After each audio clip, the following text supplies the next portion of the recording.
10 seconds remaining. Hello guys, welcome back to another draft 5 analysis. seconds I'm Ace remaining. and right now we're into Game 3 of Team Secret vs Team Liquid. This is the second semi-finals of the ESL Major. The winner will go on to face Versus Pro in the Grand Finals. And yeah, so in Game 2 I mentioned that Team Liquid needed to come out on top of their laning phase, but their Upspirit and Chen didn't seem to achieve a lot. Secret reacted they reacted to Game 1 and they played much better during their laning phase. They switch around their lanes, put Bristol back in the mid lane against the DK. It's not really favorable, but the mid one will never be ganked. Like, he's totally fine in the mid lane on his own. And because of the kind of lineup that Liquid had, they want to take early towers, but every time they try to push, mid one just TP to the tower and defend it on his own.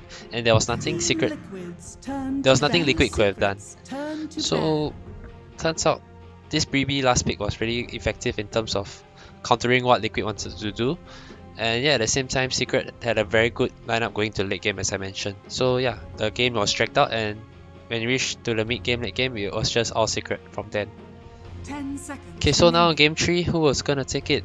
The draft is gonna make a lot of difference, in my opinion. And let's move on to the draft.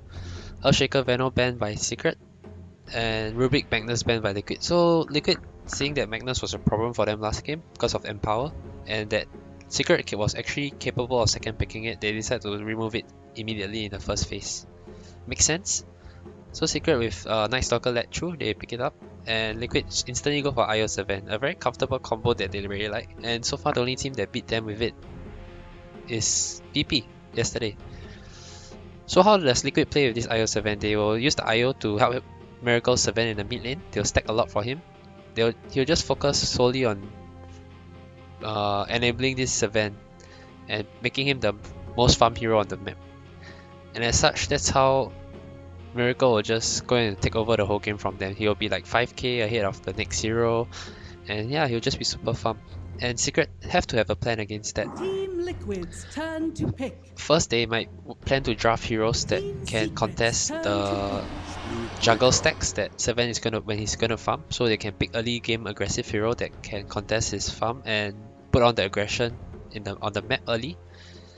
Or they can just put heroes that innately counter Seven in the fights. Even though he's farm, they can pick very counterish hero. So they go for the Pakna. Pakna is very good in the sense that Decrepify instantly counters Seven's initiation. So if Seven jumps on somebody with a stun, and then if it's not Pakna, he can just Decrepify his teammate and Seven can't do anything. Seven doesn't really like to go diffuser. He might be forced to go one this game, but yeah, so that's one aspect, Pakna. And moving on to the second phase, Team Secret, they ban away Zoom as well as Brute, and Liquid ban away Wyvern as Lich, targeting towards Puppy's hero. And something I forgot to mention, Yapso was the one playing the Wyvern last game, and Puppy was on the Night Stalker.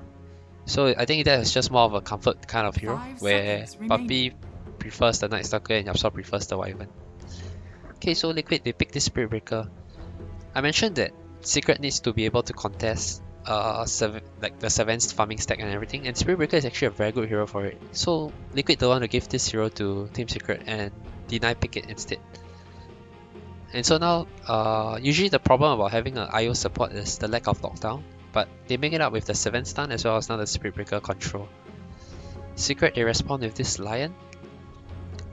Lion is I would say, we never see this hero for very long, but I can see why Puppy picked it up here.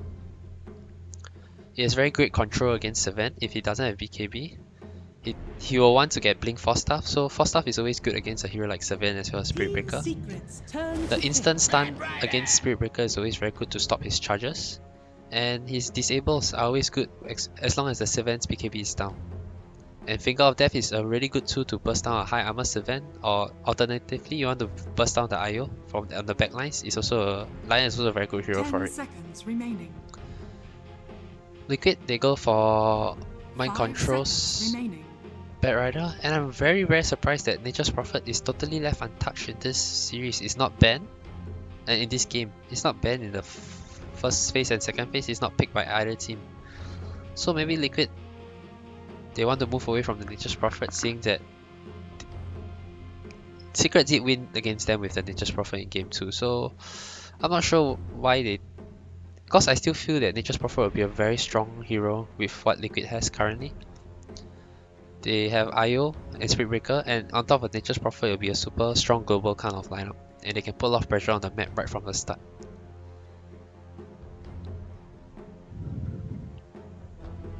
I guess the Bat Rider is better in the sense that it's a form of initiation for Liquid, and the problem about 7 is always getting kited.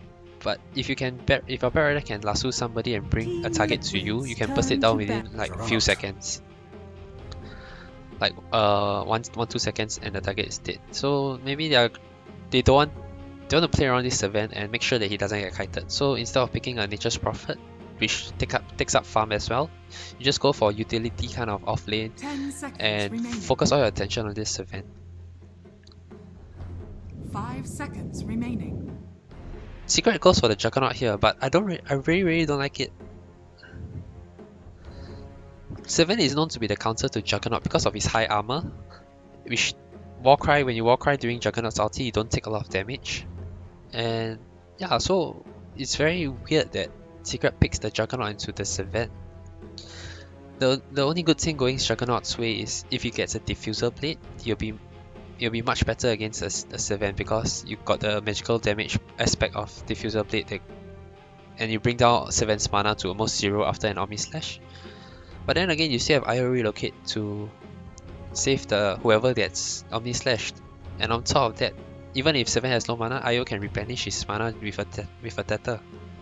So based on this Juggernaut pick alone, I don't really like Secret's draft at all. I think this carry,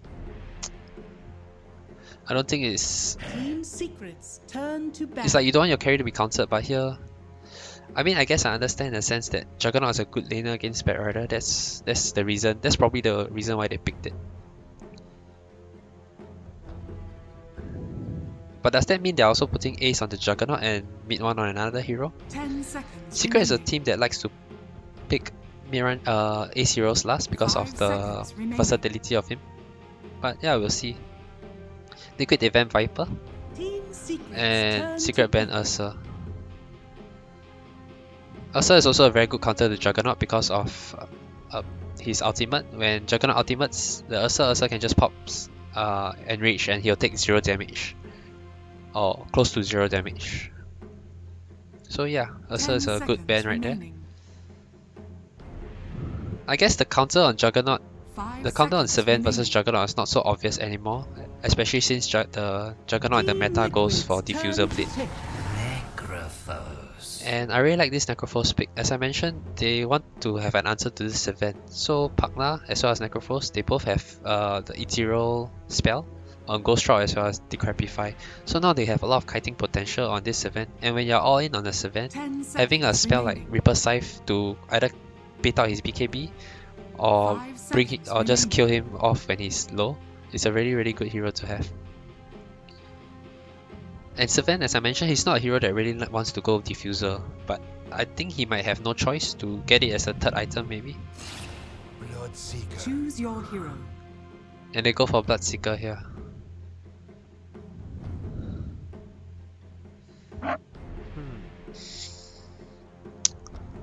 Bloodseeker is... I'm not sure about the Bloodseeker pick. I feel like they could have gone for something better. Juggernaut is a hero that if he gets ruptured and you run to him, he can just Omni Slash you, so that's not a problem for him.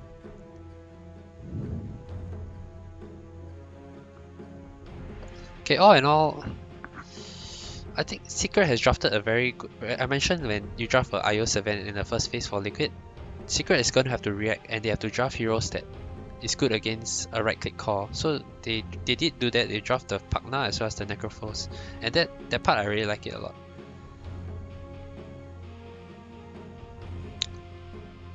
But the Bat Rider on Mind Control could be the difference between this whole in this game because of the team fights. If you can catch someone and bring it to the 7 for him to bring down, then Secret is going to lose one call immediately. They don't have a defensive hero.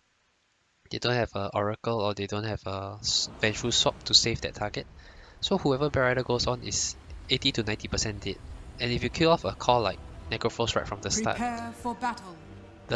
Or even the Juggernaut right from the start before he gets off his Omni Slash. It's going to be very difficult for